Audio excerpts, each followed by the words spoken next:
ഭയങ്കര ചിരിയാണ്. ആദ്യം തൊട്ട് അവസാനം വരെ ഫുൾ ചിരിയായിരുന്നു. അത് കാണുമ്പോൾ വലിയ സന്തോഷം തോന്നി. എല്ലാവരും നന്നായിട്ട് എൻജോയ് ചെയ്തു. ഓരോ സീനും ഓരോ ഡയലോഗും പിന്നെ എല്ലാവരും നന്നായിട്ട് പെർഫോം ചെയ്തിട്ടുണ്ട്. നല്ലൊരു എക്സ്പീരിയൻസ് ആണ്. ഞാൻ ഡബിങ് കഴിഞ്ഞിട്ട് ഇപ്പോഴാണ് ആദ്യമായിട്ട് പടം കാണുന്നത്. രാവിലെ ചെന്നൈയിൽ നിന്ന് വന്നതാണ്. ഷൂട്ടിംഗ് ഉണ്ടായിരുന്നു. ആ പുതിയ മരണമാസം എന്ന പടം ഇപ്പോൾ കംപ്ലീറ്റ് ചെയ്തു. പിന്നെ സർദാർ ടു എന്നൊരു പടം ഇപ്പോൾ ചെയ്തുകൊണ്ടിരിക്കുന്നു. സർദാർ ടു പിന്നെ സാഹസം എന്ന് പറഞ്ഞ പടം ഇപ്പോൾ തുടങ്ങി. പിന്നെ വേറെ രണ്ടു പടങ്ങൾ ഇപ്പോൾ നടന്നുകൊണ്ടിരിക്കും. ഇപ്പം രാവിലെ ചെന്നൈയിൽ നിന്ന് ഒരു പടം ഷൂട്ട് ചെയ്തതിനിടയ്ക്ക് ഇങ്ങോട്ട് വന്നു. മരണവാസ് സർദാർ 2 മൊത്തം കംപ്ലീറ്റ് ആയ അതിന്റെ 2 days കൂടെ ഉണ്ടാവും. 10 days മരണമാസം കംപ്ലീറ്റ് ചെയ്തു. മരണവാസ് കംപ്ലീറ്റ്. ആദിവാസം വെള്ളപ്പൊക്കം ഒരു വേറൊരു കോമഡി സംഭവമാണ്. ലിയോ 2-ന് ശേഷല്ലേ ലിയോക്ക് ശേഷല്ലേ ഇപ്പൊ സർദാർ 2 രണ്ടാമത് തമിഴ് വരുന്നത്. ഇപ്പൊ ലിയോടെ തന്നെ ഒരു ഷോർട്ട് ഫിലിം ബേസ് ചെയ്ത് ഇറങ്ങുന്നുണ്ട് പറഞ്ഞിട്ടുണ്ടായിരുന്നു. അതിലെങ്ങനെ ലിയോ എന്ന് പറഞ്ഞാൽ ഞാൻ ആർഡിഎക്സ് ചെയ്തപ്പോ കുറെ ഇത് കണ്ടുകൊണ്ട് അവര് വെറുതെ ഒരു ഗസ്റ്റ് ആയിട്ട് തന്നെ കാസ്റ്റ് ചെയ്തിട്ടുണ്ട്. വേറെ മൂവീസ് വരും അവരുടെ സെയിം ടീമിന്റെ. ആ യൂണിവേഴ്സിൽ ഇനിയും ഭാഗമായിട്ട് കുറെ ഫിലിം വരാനുണ്ട്. ഉണ്ടാവുമായിരിക്കും. എനിക്ക് അതിനെ കുറിച്ച് ധാരണയൊന്നുമില്ല. അതായത് പെട്ടെന്ന് വരുന്നു എന്നെ ഒന്ന് കാസ്റ്റ് ചെയ്തിട്ടുണ്ട്. പറയൂ മാസ്റ്റർ ഉണ്ടായിരുന്നു ഞങ്ങളുടെ ആർഡിഎക്സിനകത്ത്. പുള്ളി എഡിറ്റ് ചെയ്തോണ്ടിരുന്നപ്പം ലോകേഷ് ഒരു 1-2 ഫ്രെയിംസ് ഉണ്ടായിരുന്നു. വെറുതെ ആ സമയത്ത് കാസ്റ്റ് ചെയ്തിട്ടുണ്ട്. ആർഡിഎക്സിന്റെ തന്നെ സംവിധായകനായ നഹാസിന്റെ ഒരു പുതിയ പടം ഡിക്യൂനായിട്ട് ചെയ്യുന്നുണ്ട്.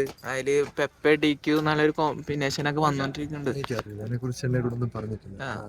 പിന്നെ RDS 2-ന്റെ ചർച്ചകൾ നടക്കുന്നുണ്ട്, റൂമേഴ്സ് വരുന്നുണ്ട്. അതിൽ എത്ര സാധ്യതയുണ്ട്. അപ്പോൾ ആ ടീം വീണ്ടും തിരിച്ചു വരാൻ ചാൻസ് ഉണ്ട്.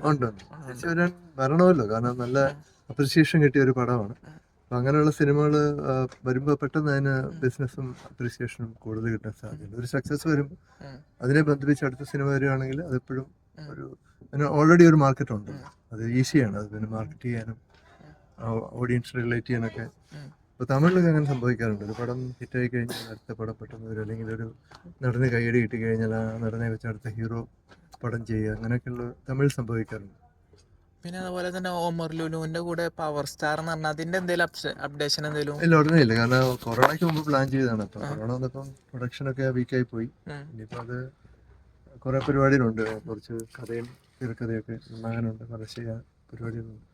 പണ്ട് കാലത്ത് ഭയങ്കരമായിട്ട് നായക കഥാപാത്രങ്ങൾ ചെയ്തിട്ട് 90s കിഡിനെ ഒരു രോമാഞ്ചിഫിക്കേഷൻ ചെയ്ത ആളാണ് ബാബു ആന്റണി. അപ്പൊ അന്നത്തെ ഒരു സ്റ്റാർഡ് ഇപ്പൊ മെയിൻറ്റെയിൻ ചെയ്യാൻ പറ്റുന്നില്ല, അല്ലെങ്കിൽ സംവിധായകന്മാർ യൂസ് ചെയ്തില്ല എന്ന് പെട്ടെന്ന് എന്തെങ്കിലും തോന്നിയിട്ടുണ്ട്?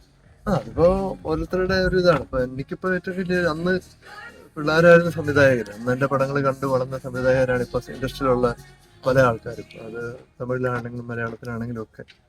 അപ്പൊ അവരുടെ കൂടെ ഇപ്പൊ എനിക്ക് വർക്ക് ചെയ്യാൻ സാധിക്കുന്നുണ്ട്. ഇപ്പം ഉടനെ ഹീറോ ആയിട്ടുള്ള പടങ്ങളും വരുന്നുണ്ട്. വേറെ ഒരു ബിഗ് ബഡ്ജറ്റ് പടമൊക്കെ ഉടനെ പ്ലാൻ ചെയ്യുന്നുണ്ട്, ആൾക്കാർ പ്ലാൻ ചെയ്യുന്നു. ഈ പലരും പറയുന്നത് സോഷ്യൽ മീഡിയയിൽ പറഞ്ഞ സംവിധായകന്മാരായ പലരും ബാബു ആന്റണി സാറിനെ യൂസ് ചെയ്തിട്ടില്ല, നല്ല രീതിയിൽ യൂസ് ചെയ്തിട്ടില്ല എന്ന് അങ്ങനെ പേഴ്സണലി തോന്നിയിട്ടുണ്ട്. തീർച്ചയായിട്ടും ഒരു അണ്ടർ യൂട്ടിലൈസ്ഡ് ആക്ടറാണ്, ഡെഫിനറ്റ്ലി അത് തോന്നിയിട്ടുണ്ട്. പക്ഷെ അത് നമ്മുടെ കയ്യിലല്ലോ ഇരിക്കുന്നത്, അവർക്കൂടെ തോന്നുന്നുണ്ട്. പിന്നെ okay fine, okay, thank you.